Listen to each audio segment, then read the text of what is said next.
Hello everyone, I am Priya and welcome back to management plus. आज की इस video lecture में हम एक और स्टेटमेंट को जस्टिफाई करने वाले हैं। Auditor is a watchdog not a bloodhound. सबसे पहले मैं बता दूं कि ये एक रिक्वेस्टेड वीडियो है। मेरी प्यारी सी स्टूडेंट ने इसको रिक्वेस्ट करा था पढ़ाने के लिए। तो देखो, अभी तक आपने ऑडिटिंग के इस सीरीज में बहुत कुछ पढ़ा है रिगार्डिंग ऑडिटर एंड ऑडिटिंग। बस उन्हीं सारे नॉलेज को स्टेटमेंट फॉर्म में लिखना है। बहुत से स्टूडेंट्स को स्टेटमेंट क्वेश्चन में प्रॉब्लम थी, इसलिए मैंने सोचा कि चलो भाई इस वीडियो को भी फ्रेम किया जाए स्टूडेंट्स के डिमांड पे। चलो देख लो। देखो, जब हम डील कर रहे होते हैं ना कि auditor is a watch dog not a blood hound, तो इसको समझने के लिए एक चीज को इमेजिन करो। सबसे पहले, अगर आपके घर में पेट डॉग्स हैं देन इट्स गुड। अगर नहीं है तो इमेजिन कर लो आपने देखा होगा। आप लोग डॉग्स को देखते हो तो वो क्या होता है, घर में कोई भी इंसान थर्ड पार्टी घुस जाए जिसको कि वो नहीं जानता, स्ट्रेंजर, तो वो क्या करना शुरू कर देता है, भौंकना शुरू कर देता है। ऐसा तो नहीं कि डायरेक्टली काट लेता है। वो भौंकता क्यों है? ताकि वो अपने मास्टर को, अपने मालिक को बता सके कि कोई स्ट्रेंजर जो है घर में घुस रहा है, शायद हो सके तो ये आपके लिए सही नहीं हो। अगर कोई भी ऐसा आदमी जिसको कि वो डॉग नहीं पहचानता, वो मालिक की तरफ अगर दौड़ा हुआ भी आएगा तो वो भौंकना शुरू कर देता है। क्यों? क्योंकि उसको ऐसा फील होता है कि शायद ये मेरे मालिक के इंटरेस्ट के लिए सही नहीं है। मतलब ये हो सकता है मेरे मालिक के साथ अच्छा नहीं करने वाला है। तो वो हर कोशिश करता है कि वो अपने मास्टर को गार्ड कर सके, प्रोटेक्ट कर सके बुरे चीजों से, किसी गलत चीज से। लेकिन कभी ऐसा देखे हो कि घर में जो लोग रह रहे हैं उसके मास्टर के साथ, उसके साथ, कभी उन लोगों पे वो शक करता है? अगर कोई घर में 4 लोग रह रहे हैं, उसका मालिक भी रह रहा है, तो अगर आपस में सभी लोग झगड़ रहे हैं तो वो कभी उन पे नहीं भौंकता। क्यों नहीं भौंकता? क्योंकि उसको पता है कि वो इसके परिवार के सदस्य हैं और ये सभी लोग मेरे मास्टर का कुछ बुरा नहीं करेंगे। तो उन पे वो भरोसा करता, हमेशा परिवार के लोगों को वो शक के नजर से नहीं देखता। ठीक वही रोल ऑडिटर भी प्ले करता है। कैसे करता है? देखो, ऑडिटर जो होता है ना, उसको वॉचडॉग से इसलिए कंपेयर किया गया है क्योंकि ऑडिटर भी हमेशा यही सोचता है कि जो मेरा क्लाइंट है उसके इंटरेस्ट में कुछ भी बुरा ना हो। मतलब उसके सब कुछ उसके इंटरेस्ट में हो, उसके लिए सब कुछ अच्छा हो। वो हर कोशिश करता है। अगर किसी भी तरीके का उसको सस्पेक्ट होता है कि कोई फ्रॉड या कोई मिस एप्रोप्रिएशन, मैनिपुलेशन अगर क्लाइंट के लिए किया जा रहा है उसके बिजनेस में, जो कि उसके हित में नहीं है, तो वो उसको अवेयर कर देता है कि देखो, मैं तुम्हारे बिजनेस में गया और मैंने देखा कि तुम्हारे बिजनेस में कुछ गड़बड़ चल रहा है। तो वो ऑलरेडी आकर के उसके बारे में उसको क्लियर कट बता देता है, अवेयर करता है। ऐसा नहीं है कि वो खुद डिसीजन ले लेता है और किसी जो बुरा कर रहा है उसके पीछे भाग जाता है उसको काटने के लिए। नहीं, वो सिर्फ उसका रोल है, उसकी ड्यूटी है कि वो मालिक को अवेयर कर दे कि आपके बिजनेस में कुछ बुरा हो रहा है। और जो क्लाइंट है, वहां जो उसका बिजनेस है, उसमें जितने भी एम्प्लॉयज काम कर रहे हैं वो उसके फैमिली मेंबर के हिसाब से हैं। तो उन पे कभी भी ऑडिटर शक के नजर से नहीं देखता, हमेशा डाउटफुल नजरों से नहीं देखता। वो ये देखता है कि वो इस बिजनेस के एम्प्लॉय हैं तो अच्छा ही करेंगे, कोई बुरा काम नहीं कर सकते। लेकिन हाँ, वो वेरीफाई करते रहता है कि कहीं कुछ गड़बड़ ना हो जाए, कहीं मेरे मालिक के साथ कुछ बुरा ना हो जाए। जिस तरीके से एक कुत्ता जो होता है, एक डॉग जो होता है, वो अपने मालिक के प्रति वफादार होता है, ठीक उसी तरीके से ऑडिटर को भी माना गया है कि वो एक वॉचडॉग है। हमेशा निगरानी बनाए रखता है कि उसके मालिक के साथ कहीं कुछ बुरा ना हो जाए। और अगर बुरा संकेत मिलता है तो वो भौंकना शुरू कर देता है। मीन्स कि वो अपना जजमेंट देना शुरू कर देता है कि देखो तुम्हारे साथ कुछ बुरा होने वाला है। देखो, एक फेमस केस था किंगस्टन कॉटन मिल कंपनी का, जिसमें लॉर्ड जस्टिस लोप ने डिफाइन किया था ऑडिटर के ड्यूटी को कि भाई ऑडिटर की फाइनली होती क्या है ड्यूटी। बहुत कंफ्यूजन था उसके पहले। ऑडिटर के नेग्लिजेंस का आरोप लगा था इस केस में।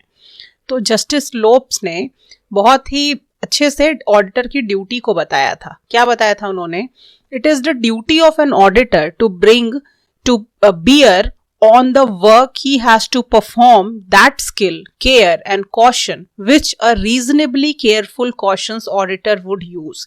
What is reasonable skill, care and caution must depend on the particular circumstances of each case. इन्होंने कहा कि ऑडिटर की ड्यूटी क्या है कि जो भी चीज उसके सामने रखा गया है, जो चीज उसको परफॉर्म करने के लिए कहा गया है, जो वर्क बताया गया है, उसको वो पूरे स्किल और केयर के साथ पूरा करे, रीजनेबली केयरफुल रहे अपने काम को करने के दौरान, जो भी काम उसको बताया गया है। और क्या स्किल यूज करना है, कितना केयरफुल रहना है, कितना कॉशन रहना है, ये डिपेंड करता है सर्कमस्टांसेस पे कि आप किस केस को हैंडल कर रहे हो, क्या सिचुएशन है, उस पर डिपेंड करता है। ऐसा नहीं है कि एक ही स्किल को आप हर जगह यूज करो, एक ही नॉलेज को आप हर जगह यूज करो, एक ही बराबर केयरफुल आपको हर सिचुएशन में होना, डिपेंड करता है कैसा सिचुएशन है। क्लियर है? An auditor is not bound to be detective or as was said to approach his work with suspicion or with a foregone conclusion that there is something wrong. Auditor क्या है? कोई detective नहीं है कि वो detective की तरह behave करे, वो हमेशा ही शक के नजर से दुनिया को देखे और जो भी ऑर्गेनाइजेशन में लोग काम कर रहे हैं उन पे शक करता रहे, हमेशा ये सोचे कि नहीं यहाँ तो कुछ गड़बड़ ही चल रहा है। ऐसा नहीं है, ये उसकी ड्यूटी ही नहीं है कि वो सब पे शक करे एक डिटेक्टिव की तरह। देखो, in simple words, the auditor is a watchdog, not a bloodhound. His limitations are just to warn you like a watchdog. When a stranger enter house of master, he just barks and get it to the notice of his master. Then some unknown has entered the house. The dog do not start biting the stranger.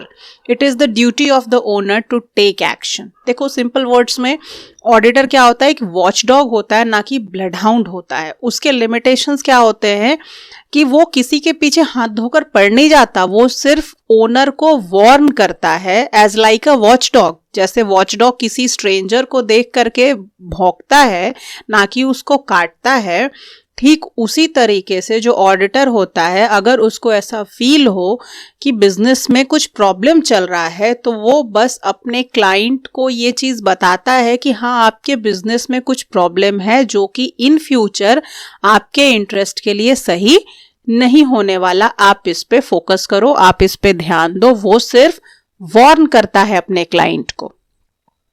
और अगर आप इसको दूसरे तरीके से लिख सकते हैं क्या कि auditor is watchdog, not a bloodhound. It means as the dog always think about the owner, as it is the same way an auditor always think about the owner of the company. जिस तरीके से एक watchdog हर समय अपने owner के interest के बारे में सोचता है, ठीक उसी तरीके से एक ऑडिटर भी हमेशा अपने क्लाइंट के बारे में सोचता है, अपने कंपनी के बारे में सोचता है जिसके ओनर के लिए वो काम करता है। It is the responsibility to find true and fair value of the business and give all the details of all the business. Auditor की क्या रिस्पॉन्सिबिलिटी है, बेसिकली क्या ड्यूटी है कि वो जाए बिजनेस में और चेक करे सारे डिटेल्स को कि कहीं कोई एरर या फ्रॉड तो बिजनेस में नहीं हो रहा, और अगर हो रहा होगा तो वो उसके बारे में क्लाइंट को इन्फॉर्म करेगा, वार्न करेगा। But this task is so difficult because people tried who arise fraud in the company gives wrong information to the company. लेकिन भाई ये टास्क तो बहुत ही टफ है। क्यों? क्योंकि जो अगर कंपनी में सारे लोग मिलकर के फ्रॉड करने लगेंगे और अगर अपर अथॉरिटी फ्रॉड करने लगेगी तो ऑडिटर के भी बस की चीज नहीं होती है उसको डिटेक्ट कर पाना। क्लियर है ना? तो duty of the auditor is not harm to the other person. He always sincere, systematic, honest, truthful and tactful. Auditor की कभी भी ड्यूटी नहीं है कि वो दूसरों को हार्म करे या फिर बिना बात हर समय दूसरों को शक के नजर से देखे। वो बहुत ही सिंसियर होना चाहिए, सिस्टमैटिक होना चाहिए, ऑनेस्ट होना चाहिए, ट्रूथफुल होना चाहिए अपने काम के प्रति। An auditor has a professional knowledge and expert in own field in case of any unwanted situation. बिल्कुल ही प्रोफेशनली हर चीज को डील करना है, अपने स्किल का इस्तेमाल करना है, रीजनेबल केयर लेना है सारे काम को करने के लिए। अनवांटेड सिचुएशन को हमेशा स्किप करके आपको चलना है। अगर कोई सिचुएशन ऐसा आता है, कोई सर्कमस्टांसेस ऐसा आता है, तो आपको रेमेडियल एक्शन लेना आना चाहिए। He has to discharge his responsibility by informing about the irregularity found in the audit. उसकी ड्यूटी या उसकी रिस्पॉन्सिबिलिटी सिर्फ इतनी है कि ऑडिट करने के दौरान अगर कोई भी एरर या फ्रॉड उसको देखने को मिलता है या फिर कुछ भी गड़बड़ बुक्स ऑफ अकाउंट में देखने को मिलता है तो वो अपने क्लाइंट को इसके रिगार्डिंग इन्फॉर्म करे। दैट मीन्स व्हाट, कि उसको सिर्फ ये बताना है कि आपके बिजनेस में सब ठीक चल रहा है नहीं, अगर नहीं चल रहा तो वार्न करे अपने क्लाइंट को कि आपके बिजनेस में कुछ गड़बड़ हो रहा है, ना कि बिना किसी परमिशन के जो गड़बड़ कर रहा है उसके पीछे ब्लड हाउंड की तरह दौड़ जाए उसको काटने के लिए। क्लियर है? ज्यादातर ब्लड हाउंड का कंपैरिजन हम इन्वेस्टिगेटर से करते हैं। जैसे हमने पिछले स्लाइड में देखा ना कि ये चीज इजी नहीं है कि ये अच्छे तरीके से अगर काफी रूट बन चुका है फ्रॉड का तो ऑडिटर भी नहीं पता लगा पाता कुछ इंफॉर्मेशन का जो गलत हो रहा है कंपनी में। तो उस केस में हमने पढ़ा था ना, क्या करते हैं हम लोग, कुछ स्पेशल केसेस में हम इन्वेस्टिगेशन करते हैं उन्हीं तरीके के फ्रॉड को पता लगाने के लिए जो बहुत साल से कंपनी में जड़ बना के बैठा हुआ होता है। तो इन्वेस्टिगेशन कौन करता है? इन्वेस्टिगेटर। हम इन्वेस्टिगेटर को कंपेयर करते हैं ब्लड हाउंड से, क्योंकि इन्वेस्टिगेटर हर किसी पे शक करता है। कोई भी हो सकता है जो फ्रॉड को अंजाम दे सकता है, कोई भी लोग, हर किसी इंप्लॉय पे, हर थर्ड पार्टी पे वो शक करता है। लेकिन ऑडिटर ये काम नहीं करता। ऑडिटर सिर्फ वार्न करता है कि उसके नॉलेज में अगर कोई एरर या फ्रॉड देखने को मिलेगा तो उस केस में अगर सब कुछ सही लग रहा है ऑडिटर को और फिर भी बिजनेस के साथ हमेशा बिजनेस में लॉस ही हो रहा है तो ओनर ये सोचता है कि चलो भाई ऑडिटर से बात नहीं बनी तो चलो हम इन्वेस्टिगेशन बुलाते हैं। तो इन्वेस्टिगेशन के केस में इन्वेस्टिगेटर आता है और वो बिल्कुल ब्लड हाउंड की तरह काम करता है, हर किसी को शक के नजर से देखता है और फाइनली उसका टारगेट एक ही होता है कि कहाँ फ्रॉड हो रहा है इसका पता लगाना। क्लियर है? So that's all about today's video. अगर पसंद आया हो तो लाइक कर देना और शेयर जरूर कर देना। मिलते हैं नेक्स्ट वीडियो में, तब तक के लिए स्टे ट्यून्ड।